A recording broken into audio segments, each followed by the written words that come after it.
오늘은 어떤 말씀이냐면은 다윗이 이제 결국 압살롬에 의해서 예루살렘을 떠나게 되거든요. 예루살렘을 떠나면서 다시 항공하기까지 돌아오기까지 하나님께서 베푸신 선한 손길. 이 사람들이 없었다면 다윗은 결국 인생이 여기서 맞춰졌을 거예요. 이제 이런 말씀을 듣다 보면. 그런데 참 그때마다 하나님께서 선한 손길이 있었다. 왜 이 말씀을 드리냐면은 코로나19로 우리가 어렵고 또한 여러분들이 참 이보다 IMF로 어렵고 힘들고 다 그런 참 어려운 시절을 보내왔는데 그때마다 하나님께서 우리에게 베푸신 선한 손길이 있었다는 거예요. 그래서 여러분들이 이 자리에 앉게 된 거거든요. 그 선한 손길. 다시 말씀드려서 하나님은 지금도 살아계시고 역사하신 하나님이다 하는 것을 이 시간에 다시 한번 참 체험하시고 힘을 얻는 하루의 삶이 되시기 바랍니다. 오늘은 그 다윗 왕이 아들 압살롬의 쿠데타로 요단강을 건너가야 하는 그런 참 쫓기는 신세가 되었습니다. 이 상황으로 볼 때 압살롬이 전쟁에서 완전히 승리한 것처럼 보였고 그리고 다윗은 완전히 패배한 것처럼 보게 되는데 이렇게 다윗이 패배하게 된 이유 중에 하나는 그와 함께 했던 아히도벨은 어떻게 보면 모략가이거든요. 그와 함께 했던 아히도벨이 배반하고 압살롬 편에서 싸우게 되었습니다.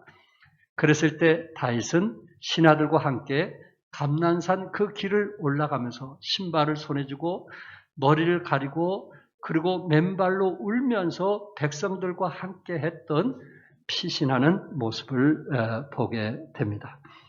물론 그 전에 압살롬 쿠데타 일어나기 전에 다윗은 여러분들이 아신데도 유다 왕을 다스리다가 이제 이스라엘까지 합해서 전체적으로 나라를 다스리게 되었거든요.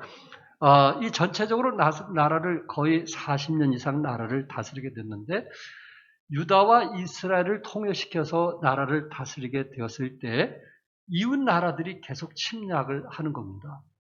이웃 나라들이 침략할 때마다 사무엘하 8장에 그것이 기록이 되어 있는데 다윗은 블레셋 사람과 싸워서 승리했고요. 모압과 싸워서 승리했고요. 소바 왕 하닷 에셀과 싸워서 승리했고요. 아람 사람들과 싸워서 승리하고 그 백성들을 이제 이스라엘의 종으로 만들었고 그리고 해마다 조공을 바치게 했습니다. 또한 에돔 사람들도 역시 다윗과 싸워서 저들이 지게 되었을 때 다윗의 종이 되었습니다. 그러니까 다윗은 전쟁에서 백전백승을 거두었어요. 그만큼 다윗과 또한 그와 함께했던 군사들이 싸움도 잘했고 또한 이 전쟁에서 항상 승리했던 그런 귀한 사람도 있었지만은 그 곁에는 누가 그 일을 도와줬냐면은 하나님께서 그 일을 도와주었습니다. 사무엘하 8장 14절에 보면 다윗이 어디를 가든지 여호와께서 뭐하게 하셨다? 이기게 하셨더라. 아멘? 누가 이기게 하셨더라고요? 여호와께서 이기게 하셨더라. 어떻게 보면 이것이 다윗이 승리한 것 같지만은 그 일을 도와주신 분은 하나님이시라는 거예요. 다윗은 그것을 잊어버리지 않았거든요.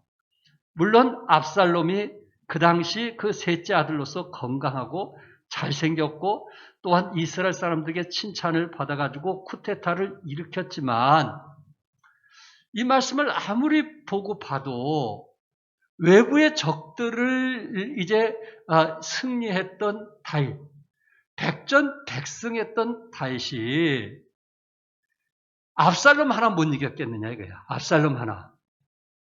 그와 함께 했던 이제 용병들, 군사들, 이 사람들이 그냥 놔뒀겠느냐 이거예요. 그래서 제가 말씀을 아무리 봐도 이것은 다윗이 아들이니까. 아들은 아버지를 죽일 수 있지만 아버지는 자식을 죽일 수가 없거든요. 그게 부모의 사랑이잖아요. 그래서 아버지가 피신가는 것이 아니겠느냐. 그런 생각을 가져보게 됩니다. 아버지가 피신하면서 또한 그 아버지가 다시 황궁에 돌아오기까지 여기에 세 종류의 사람들의 도움이 있었다는 거예요. 선한 손길. 이들의 손길이 없었다면 다윗은 다시 황궁할 수도 없었고 인생은 거기서 마쳤을 거예요. 하나님께서 기름 부음 받은 자가 아들에 의해서 인생을 마쳤을 거란 말입니다. 그런데 그가 예루살렘에서 쫓겨나면서 다시 돌아올 수 있었던 것은 하나님의 손길이 함께하였다라는 말씀을 드리는 것입니다. 그 중에 첫 번째 손길이 뭐냐면은 지혜로운 사람의 손길이었어요. 지혜로운 사람의 손길. 그 사람의 이름이 누구예요? 후세라고 하는 사람입니다. 후세가 압살롬에게 이르되 이번에는 아이도벨이 베풀 계략이 좋지 아니하니라. 여기에 계략을 짠 두 사람이 있는데 하나는 아이도벨이고 하나는 후세예요. 아이도벨은 다윗과 함께했던 사람인데 그가 배반해서 압살롬과 함께했고 후세는 끝까지 다윗과 함께했던 사람입니다. 다윗이 우리아 살인 사건 이후 가장 큰 위기를 만나게 되었어요. 압살롬을 따르는 군대가 다윗을 따르는 군대보다 숫자적인 면에서 비교할 수 없을 만큼 많았어요. 이것이 다윗에게 위기였어요. 그러나 이보다 더 큰 위기가 뭐였냐면 다윗을 더 힘들게 만들었던 것은 당대의 최고 정치 자문위원이며 책사인 밧세바의 조부였던 아이도벨이 다윗을 배반하고 압살롬의 반란에 처음부터 가담했다는 것입니다. 오늘 이 시간에 밧세바의 할아버지였다는 것은 새벽기도 하신 분들은 못 들었을까요? 이 밧세바, 아이도벨이라고 하는 사람이 누구냐? 밧세바의 할아버지라면은 다윗과도 친척 관계가 되는 거잖아요. 사돈 관계가 되는 거잖아요.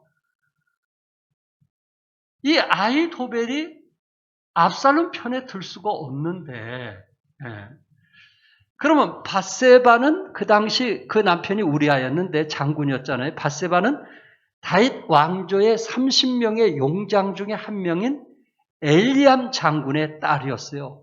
밧세바가 그렇게 시시한 여인이 아니었어요. 그 당시 다윗과 함께했던 30여 명 중에 한 사람, 엘리암 장군의 딸이었어요. 그리고 엘리암 장군의 아버지가 누구냐면은 다윗 왕의 군대가 가는 곳마다 승전하게 했던 다윗 왕의 최고의 책사요, 당대 최고의 현자인 아이도벨이었어요. 아이도벨. 성경에 뭐라고 말씀했냐면 아이도벨 베푸는 계략은 사람이 하나님께 물어서 받은 말씀과 같다. 아이도벨의 계략은 하나님께 물어서 받은 말씀처럼 그 당시에 이 아이도벨을 머리를 따라갈 사람이 아무도 없었어요. 대단한 사람이죠. 그런데 이 아이도벨이 압살롬 편에 들게 됐을 때 다윗에게는 너무나 큰 충격이었어요. 그리고 여기서 우리에게 배울 수 있는 교훈은 뭐냐면은 다윗이 밧세바라는 여인을 아내로 맞이했을 때는 이미 밧세바가 젊었을 때부터 다윗은 알고 있었다라는 말입니다.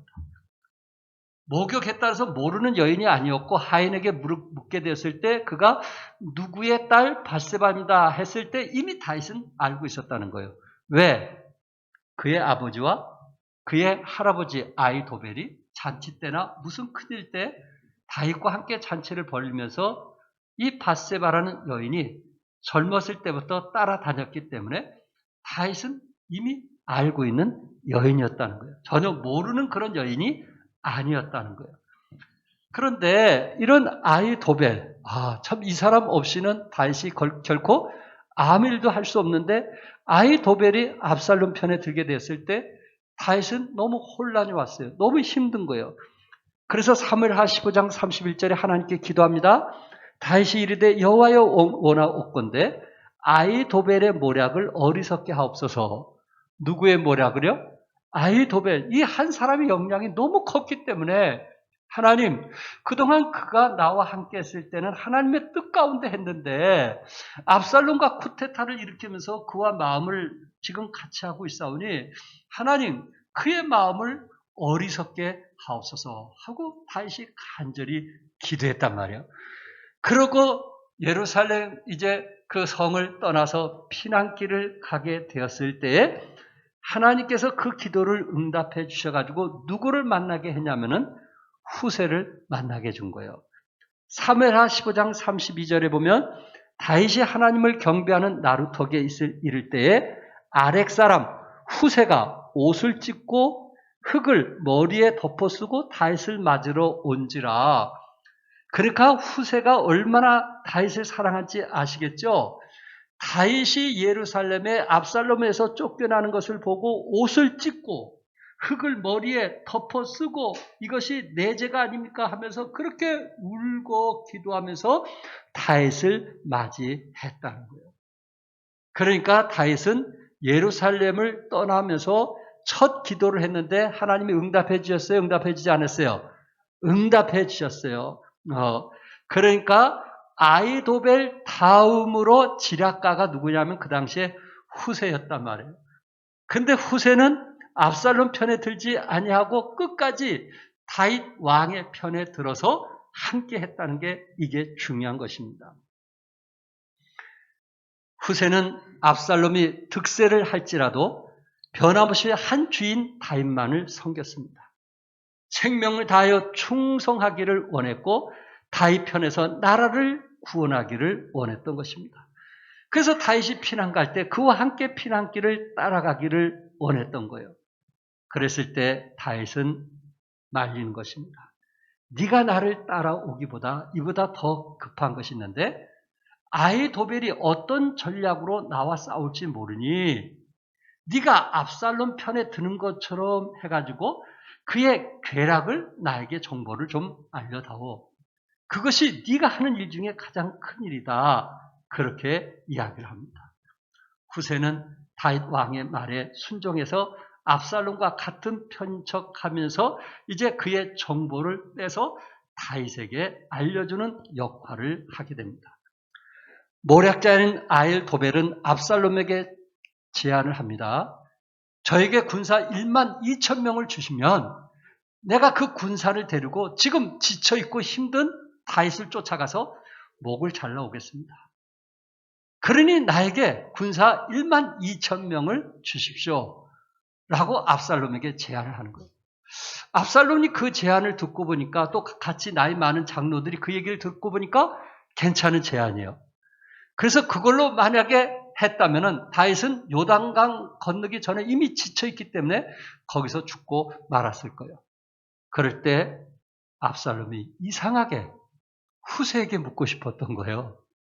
아히도벨의 제라는 모든 그 나이 많으신 장로들도 다 옳다고 했는데 이상하게 후세에게 묻고 싶었던 거예요. 그래 후세, 당신의 의견은 어떻소? 라고 묻은 거예요. 야, 이게 순간순간 그 하나님의 섭리가 이렇게 역사하시는 거예요. 그때 후세가 보니까 아히도벨 말처럼 그냥 쫓아갔다가는 다윗 왕과 함께 했던 600명 군사와 신하들이 다들 몰살당할 것 같아요. 다 죽을 것 같아요. 그래서 압살롬에게 이렇게 제안을 합니다. 물론 12,000명을 데리고 아히도벨이 가서 다 죽일 수도 있겠지만 만약에 그곳에 600명의 그 용병 장군은 그렇게 시시한 사람이 아닙니다. 이들에게 만약에 같이 갔던 사람들이 지게 되면 당신의 권위는 하늘에서 떨어진 것 같은 것이니 조금 늦더라도 다시 전쟁하느라고 지쳐있는 이들을 다시 정비해서 힘을 얻어가지고 압살롬 당신이 진두해서 전쟁에서 승리하게 됐을 때 백성들이 당신을 영웅으로 받을 거 아닙니까? 그가 아히도벨을 보내지 마시고 조금 시간이 걸리더라도 군사를 다시 정비해서 당신이 쫓아가십시오. 그러면 당신은 이 나라의 영웅이 될 것입니다. 이렇게 제안을 한 거예요. 시간을 벌기 위해서. 그랬을 때 압살롬이 두 가지 의견을 가지고 기습 작전할 것이냐, 아히도벨처럼, 그렇지 않으면 후세처럼 조금 시간을 가지고 완벽하게 준비해서 총공격을 할 것인가, 그것을 고민하다가 누구의 전략을 따르게 되냐면은 후세의 전략을 따르게 됩니다. 시간을 번 거예요.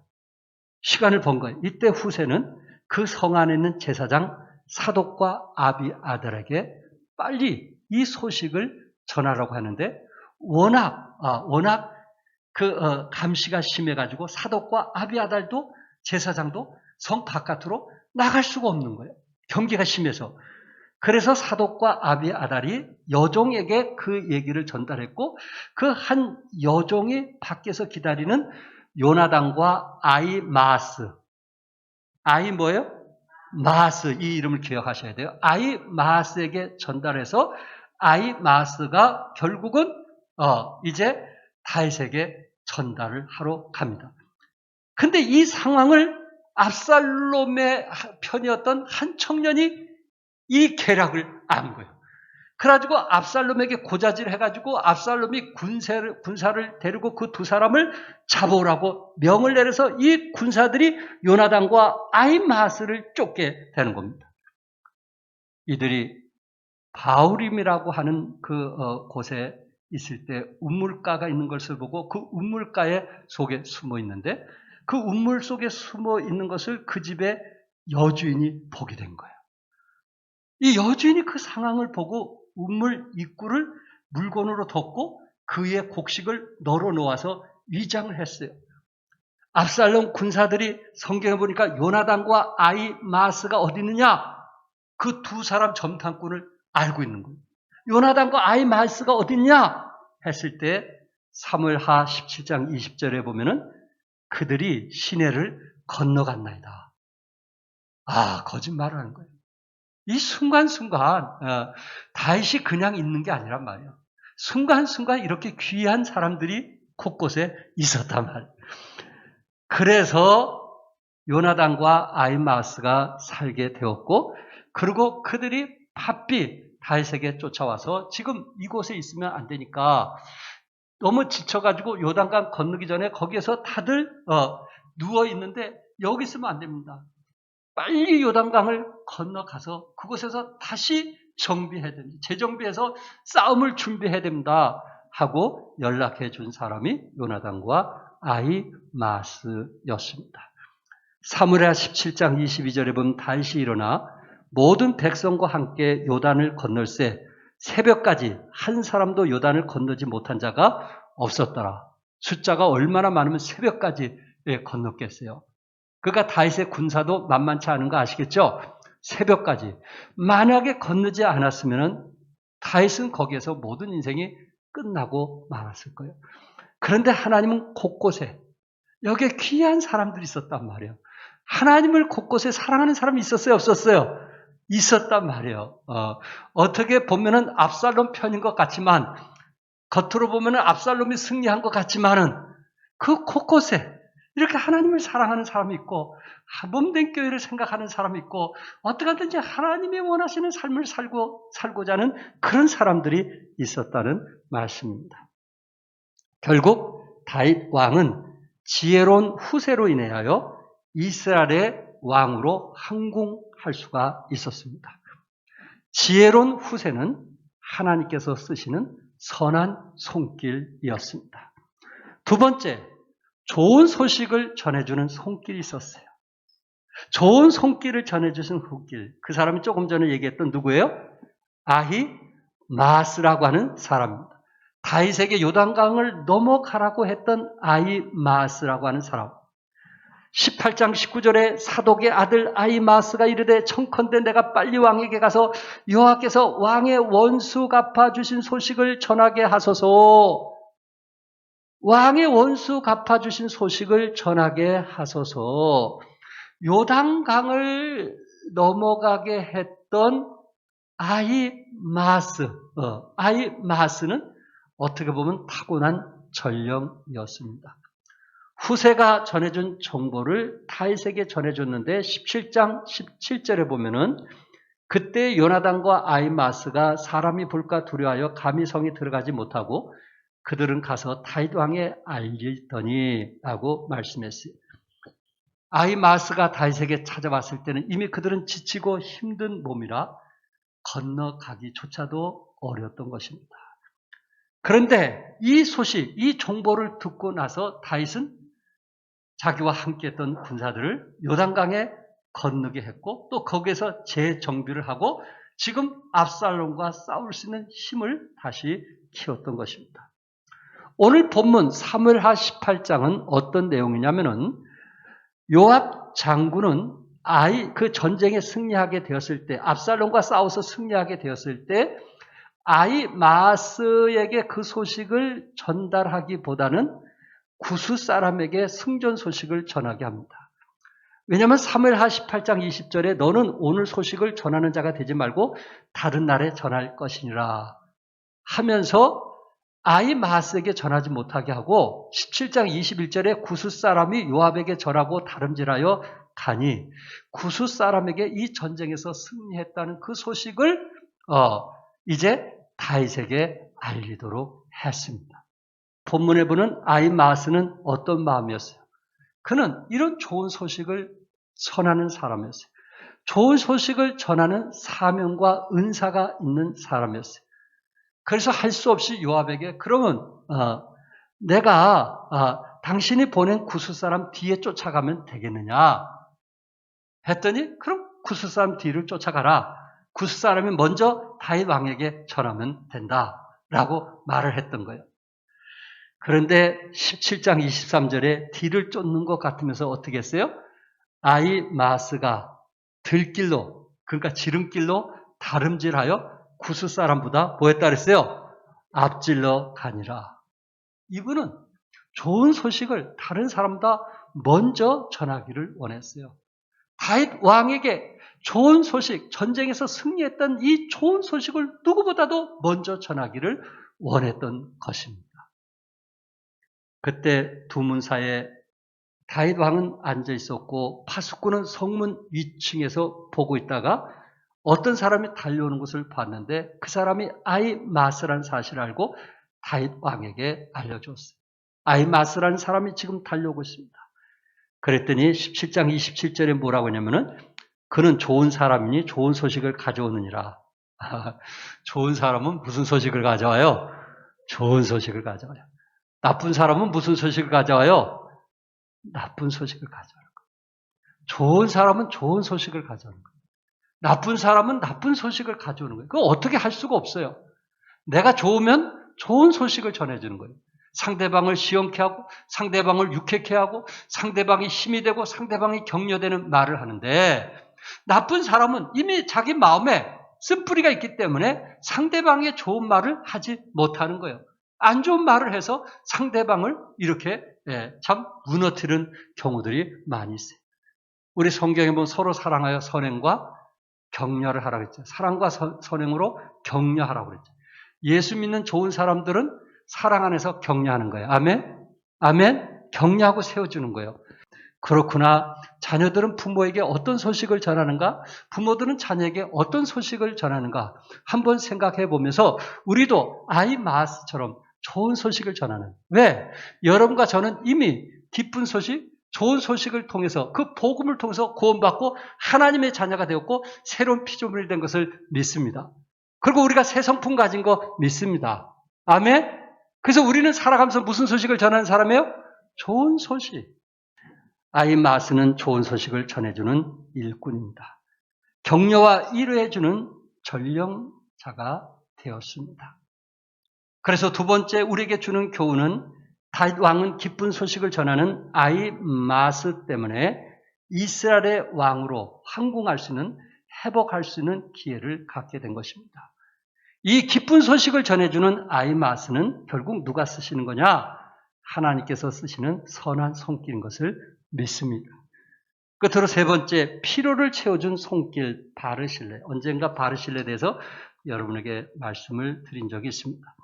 19장 31절에 길앗 사람 바르실레가 왕이 요단을 건너가게 하려고 로글림에서 네로와 함께 요단에 이르니 바르실레는 매우 늙어 나이가 80세라 그가 큰 부자이므로 왕이 마하나임에 머물 때에 그가 왕을 공개하였더라.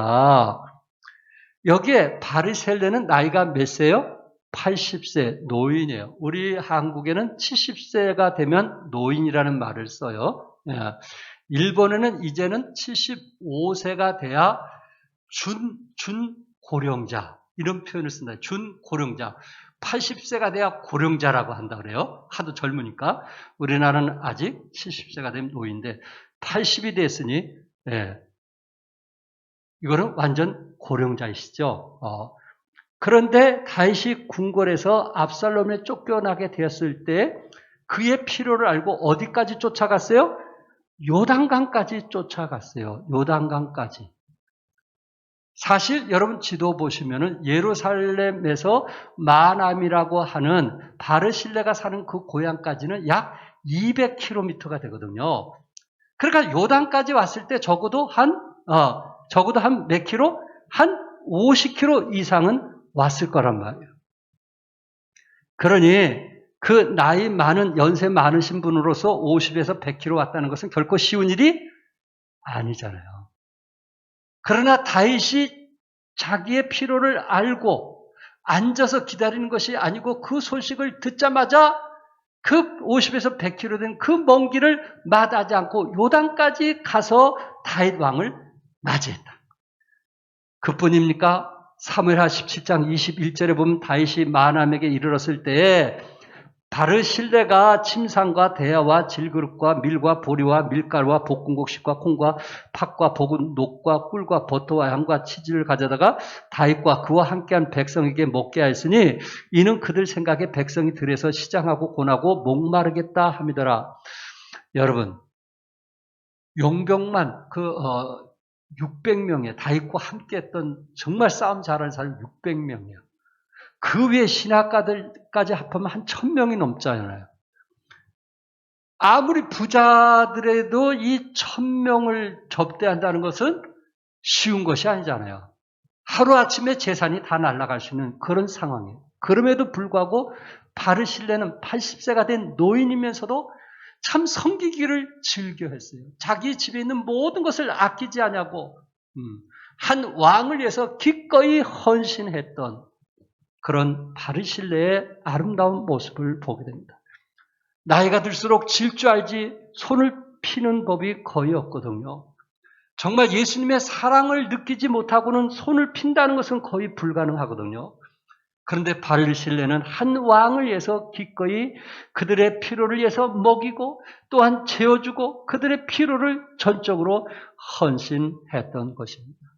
이분이 없었다면 과연 다윗이 다시 황궁에서 돌아올 수 있었겠느냐 하는 것입니다. 첫 번째, 바르실레는 자신과 가족들의 위험을 알면서 도와주었습니다. 다윗이 예루살렘 성에서 쫓겨났습니다. 압살롬이 이미 권력을 다 쥐고 있었고 이미 압살롬 편으로 기울어지고 있었어요. 그것을 누구보다도 바르실레는 잘 알았지만은 하나님께서 다윗 왕에게 기름을 부어줬다는 그 사실을 알고 있었기 때문에 바르실레는 압살롬보다는 다윗 왕을 존경했습니다. 기회주의 같으면 아마 권력을 잡고 있는 압살롬 편에 섰을 것입니다.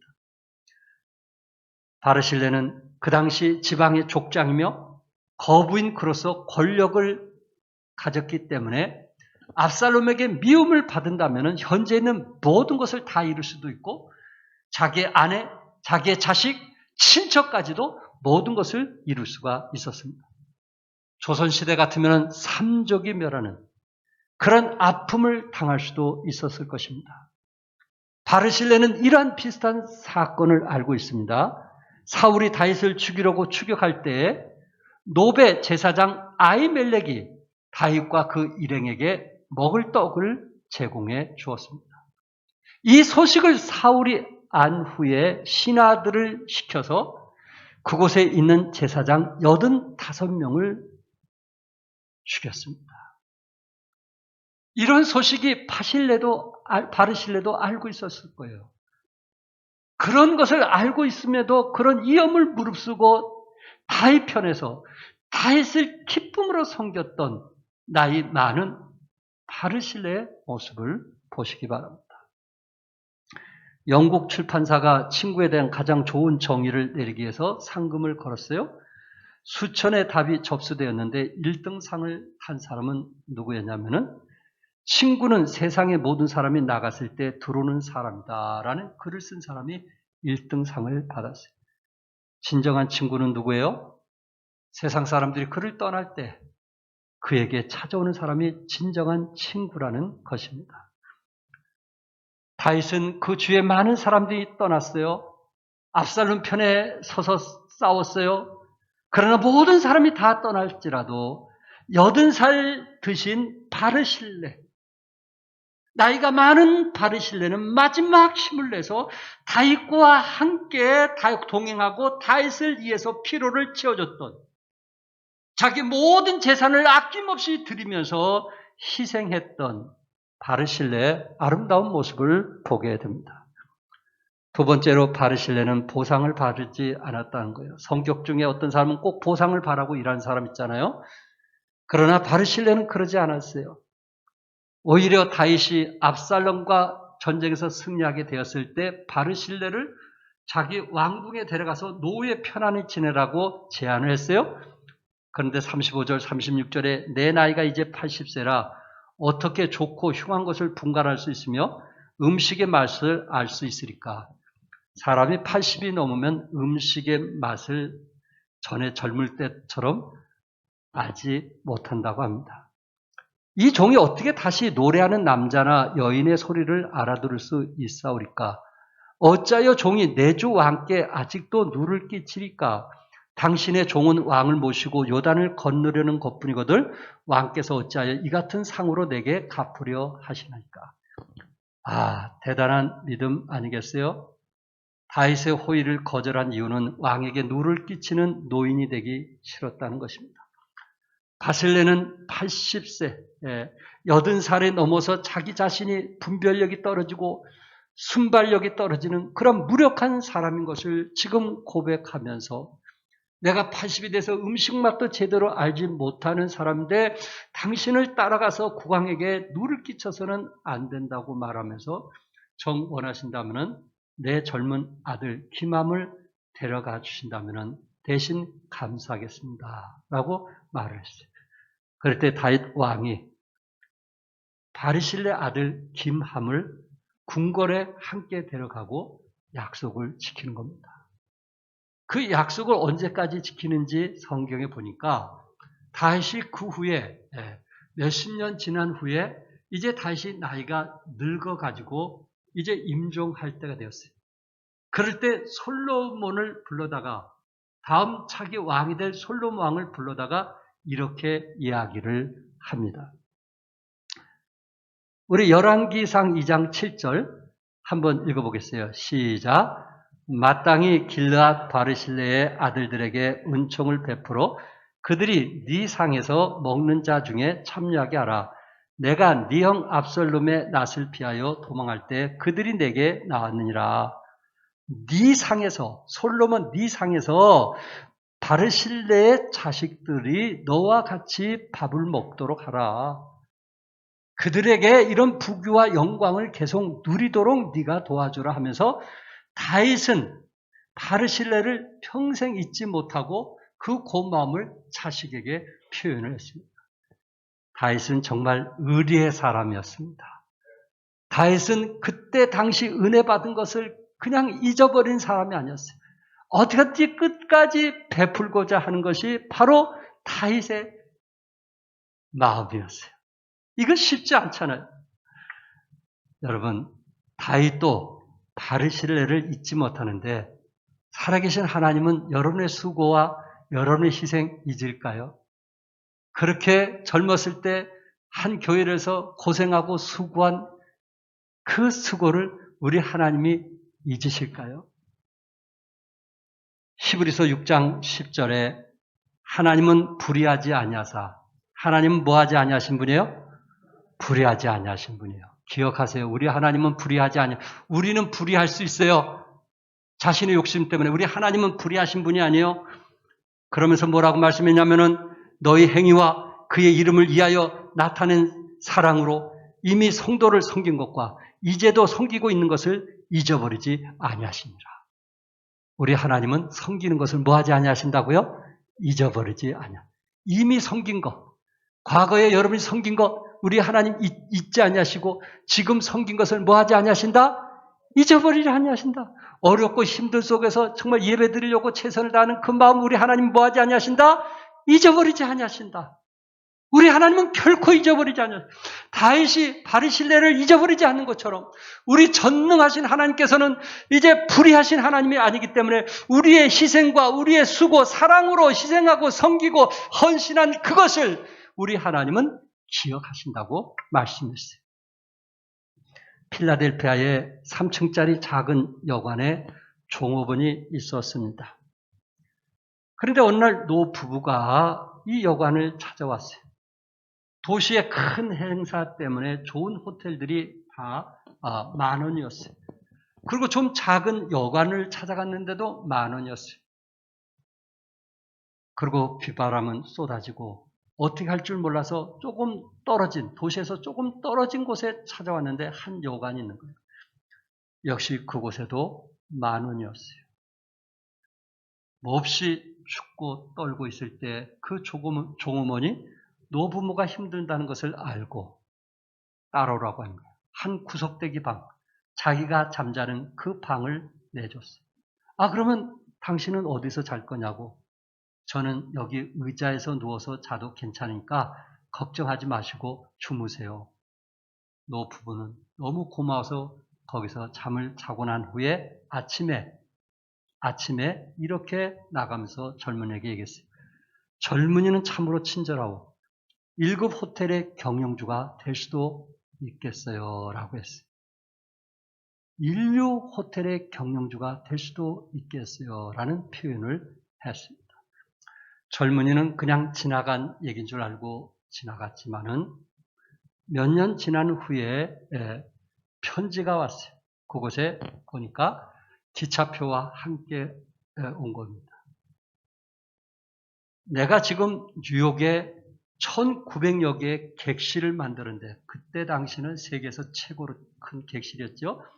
1,900여 개의 객실을 내가 만들었는데 당신이 아스토리아 호텔의 지배인이 되기를 원합니다. 하고 편지가 1,900여 개의 객실의 지배인이 됐다는 거예요. 이 노부부는 자기에게 베푼 그 따뜻한 사랑을 잊지 못한 거예요. 내 집처럼 이 비좁지만은 이곳에 편히 계시다가 돌아가시라는 그 말에 감동을 받은 거예요. 그렇지 않아요? 여유가 없어서 그렇지 좀 여유 있으면은 이런 사랑을 받으면 뭔가 우리는 표현하잖아요. 어떤 방법이라든지 표현하잖아요. 이처럼 우리 하나님도 여러분의 수고와 여러분의 희생과 여러분의 헌신 기억하고 계시다는 것. 아무리 어렵더라도 소망 가운데 살아가시기 바랍니다. 다윗 왕은 피로를 채워주는 늙으신 바르실레 때문에 이스라엘의 왕으로 회복할 수가 있었습니다. 결국은 피로를 채워주는 바르실레도 누가 쓰시는? 하나님께서 쓰시는 선한 손길이었다는 말씀입니다. 결론적으로 다윗 왕이 자기의 아들인 압살롬이 일으킨 반란군을 피해서 왕궁을 빠져나와 피난길에 오른 상황에서 항궁까지 절명의 위기의 순간을 극복하고 승리해 나가는 과정을 지혜로운 후세, 좋은 소식을 전해주는 아히마아스, 피로를 치워주는 바르실레 세 사람의 선한 손길을 통해서 황궁에 다시 오르게 되었습니다. 열세한 다윗의 진영과 우세한 압살롬 진영 사이의 월등한 격차를 하나님께서 다윗의 역전승이 되게 했다는 말씀입니다. 하나님은 공경과 위기에 처한 다윗을 직접적으로 도우시는 여러 사람들을 다윗에게 붙여주셔서 다윗의 그 위기를 극복하도록 했던 것입니다. 결국 하나님은 지금도 뭐 하시고요? 살아계시고 역사하신 하나님 것을 믿으시기 바랍니다. 우리가 아무리 힘들고 어려울지라도 하나님께서 그 순간순간 이런 천사와 같은 선한 손길을 여러분에게 피신다는 사실입니다. 다윗이 가장 어려울 때 하나님께 기도했던 것처럼 우리가 기도할 수 있다면, 하나님을 의지할 수 있다면, 하나님만 붙들 수 있다면 하나님께서는 그 위기와 어려움 속에 하나님은 선한 사람을 통해서 우리의 피로를 채워주신 하나님의 손길을 믿으시기 바랍니다. 각 가정에 하나님의 은혜와 축복이 함께 하시기를 주님의 이름으로 축복합니다. 기도하겠습니다.